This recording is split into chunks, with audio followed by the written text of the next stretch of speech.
कई बार भगवान हमारे रिश्ते खुद तोड़ देता है ताकि कोई हमारी ज़िंदगी खराब ना कर सके। दुनिया में सबसे खुश लोग वही हैं जो ये जान चुके हैं कि दूसरों से किसी भी तरह की उम्मीद करना बेकार है। ज़िंदगी में थोड़ा दुखी भी होना ज़रूरी है। हमेशा सुख मिलता रहेगा तो आप कभी भी ज़िंदगी में आगे नहीं बढ़ पाओगे। ये गलत सोच है इंसानों की कि एक अकेला इंसान क्या कर सकता है। पर देखो ज़रा उस सूरज को जो अकेला ही सारी दुनिया को रोशन करता है। भाग्यशाली वो नहीं होते जिन्हें सब कुछ अच्छा मिलता है, बल्कि भाग्यशाली तो वो होते हैं जिन्हें कुछ भी मिलता है उसे वो अच्छा बना लेते हैं। गीता में लिखा है, जब इंसान की ज़रूरतें बदल जाती हैं तब उसके बात करने का तरीका भी बदल जाता है। फ़ायदा सबसे गिरी हुई चीज़ है, लोग उठाते ही रहते हैं।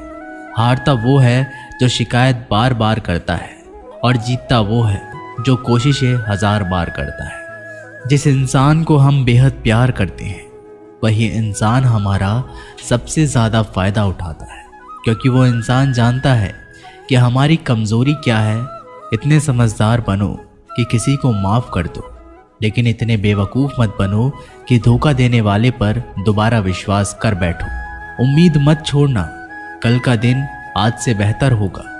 ज़िंदगी में उस लेवल तक पहुंच जाओ कि लोग आपको खोकर पछताए। जीवन में कभी भी किसी से अपनी तुलना मत कीजिए। आप जैसे हो सर्वश्रेष्ठ हो, क्योंकि ईश्वर के हर एक रचना सर्वोत्तम होती है। खुद को किसी से कम समझना ईश्वर की रचना का अपमान है। इंसान का मन ही उसका सबसे बड़ा दुश्मन है और उसका सबसे बड़ा दोस्त। यदि मन आपसे जीत जाता है तो वह आपका दुश्मन बन जाता है, और यदि आप मन से जीत जाते हो तो वो आपका सच्चा दोस्त बन जाता है। यदि कोई आपको नज़रअंदाज कर दे तो बुरा मत मानना, क्योंकि लोग अक्सर अपनी हैसियत के हिसाब से चीज़ों को नज़रअंदाज करते हैं। उन लोगों के पीछे कभी मत भागना जिन लोगों को आपकी कोई परवाह नहीं। श्री कृष्ण कहते हैं, गलती हर इंसान से होती है, लेकिन गलतियां सुधारना वही इंसान कर सकता है जो दिल का साफ होता है और रिश्तों को खोना नहीं चाहता।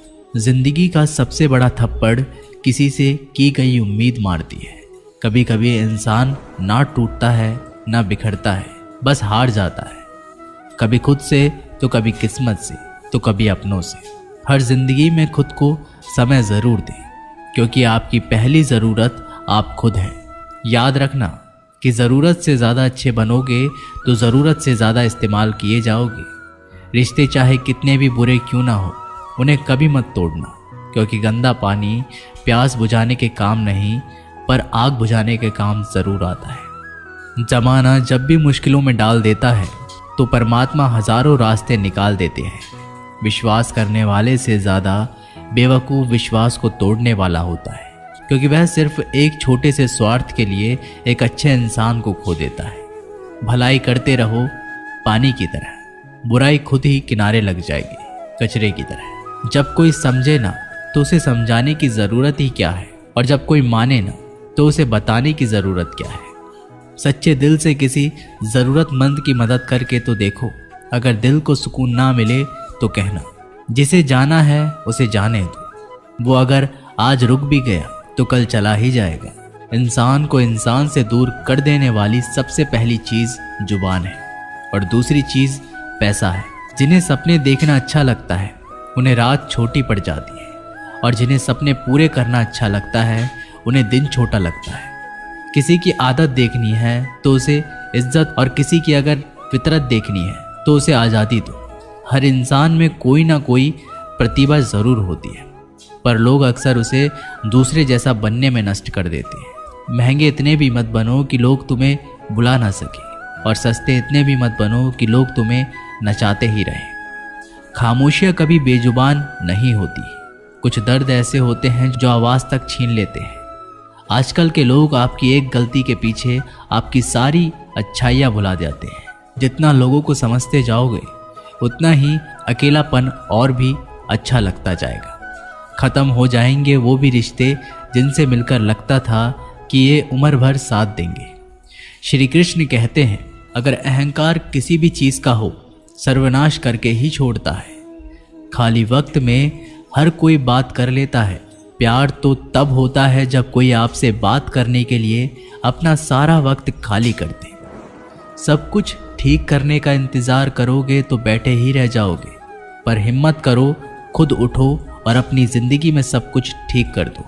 लोग पहचानना भी भूल जाएं, इससे पहले ही अपनी पहचान बना लेनी चाहिए। एक बार एक राजा ने भगवान श्री कृष्ण का मंदिर बनवाया और उसमें मूर्ति की पूजा करने के लिए एक पंडित को रखा। हर रोज राजा अपने मंत्री से कहकर मंदिर में एक माला भिजवाता था और वो पंडित जी वो माला श्री कृष्ण की मूर्ति को चढ़ाते थे। उसके बाद राजा जब दर्शन करने के लिए आता था तो पुजारी वो माला भगवान की मूर्ति के ऊपर से निकालकर राजा के गले में पहना देता था। ऐसा कई सालों तक चलता रहा और अब पंडित जी बूढ़े हो चुके थे। एक दिन राजा की तबीयत खराब हो गई। उसने अपने सेवक को कहा कि तुम जाकर पंडित जी को माला दे आओ और उनसे कहो कि आज मेरी तबीयत खराब है, मैं आज मंदिर नहीं आ सकता, तो प्रतीक्षा ना करें। फिर राजा का सेवक वो माला लेकर पुजारी जी के पास गया और पूरी बात बता दी। पुजारी जी ने वो माला मूर्ति को चढ़ाई और सोचने लगे, इतने सालों से ये परंपरा चली आ रही है, लेकिन मैंने कभी भगवान को माला उतारकर खुद ही नहीं पहनी। शायद आज भगवान की इच्छा है कि ये माला मैं पहनूं, इसलिए भगवान ने आज राजा को नहीं भेजा, इसलिए आज अच्छा मौका है, ये माला मैं निकालकर खुद पहन लेता हूँ। फिर उस पंडित ने भगवान की मूर्ति से माला निकालकर खुद पहन ली। इसी बीच में राजा का सेवक दौड़ के पंडित जी के पास आया और पंडित जी से कहने लगा कि राजा जी को ठीक नहीं लग रहा है, उनकी तबीयत और बिगड़ती जा रही है, इसलिए वह प्रभु के दर्शन करना चाहते हैं और वे आ रहे हैं। उनकी सवारी जल्दी अभी मंदिर में आएगी। उन्हें लगा कि ये परंपरा कहीं टूट ना जाए, इसलिए वो आज मंदिर में भी आ रहे हैं। जब पंडित जी को ये बात पता चली तब उन्होंने फटाफट से माला अपने गले से उतारी और जाकर के फिर से भगवान की मूर्ति पर चढ़ा दी। फिर कुछ देर बाद राजा जी वहां पर आए और राजा की तरफ पंडित जी ने भगवान के ऊपर से माला निकाली और राजा जी को पहना दी। और अब राजा ने उस माला को देखा तो उस माला के एक सफ़ेद बाल नजर आया। राजा ये समझ गया कि ये बाल पंडित का है। राजा ने पुजारी जी से पूछा, क्या ये माला आपने पहनी थी? इसमें सफ़ेद बाल कहाँ से आया? ये सुनकर पुजारी जी घबरा गए। उन्हें लगा कि अगर ये सत्य बोल दूं तो मुझे राजा दंड देंगे, इसलिए वह पुजारी ने कहा, ये बाल तो श्री कृष्ण का है। राजा को ये बात सुनकर बहुत गुस्सा आया। उन्होंने कहा, तुम झूठ बोल रहे हो, भगवान के कब से सफ़ेद बाल होने लगे? राजन ने कहा, मैं फिर कल आऊँगा और श्रृंगार के समय देखूंगा कि उनके बाल सफ़ेद है या काले। अगर बाल काले निकले और सफ़ेद नहीं निकले, आपको कल ही मृत्यु दंड दिया जाएगा, क्योंकि आपने मुझसे झूठ बोला है। राजा ये कहकर वहां से चला गया। इधर पुजारी भगवान के चरणों में गिरकर रोने लगा, हे प्रभु, मुझे माफ़ कर दीजिए, मैं लोभ में आ गया था, मुझे लगा मुझे ये माला पहन लेनी चाहिए, मुझे बचा लीजिए, नहीं तो कल राजा मुझे मार देंगे। वो पुजारी पूरी रात भगवान के चरणों में गिरकर रोने लगा, विनती करने लगा, प्रभु मुझे बचा लीजिए। अगली सुबह राजा श्रृंगार के समय मंदिर में पहुंचा। राजा ने भगवान की मूर्ति के ऊपर से मुकुट निकाला और उनके बाल देखे तो राजा चौंक गए, क्योंकि भगवान की मूर्ति के ऊपर सफ़ेद बाल थे। राजा ने सोचा कि यह पुजारी की कोई चाल है, इसने मौत की सजा से बचने के लिए भगवान के बाल सफ़ेद कर दिए हैं। राजा ये बाल असली है या नकली, इसकी जांच करने के लिए बाल तोड़ने लगा। जैसे ही राजा ने कुछ बाल तोड़े तो मूर्ति में से खून की धारा बहने लगी। राजा भगवान के चरणों में गिर गए, क्षमा मांगने लगे और रोने लगे, मुझे माफ़ कर दीजिए।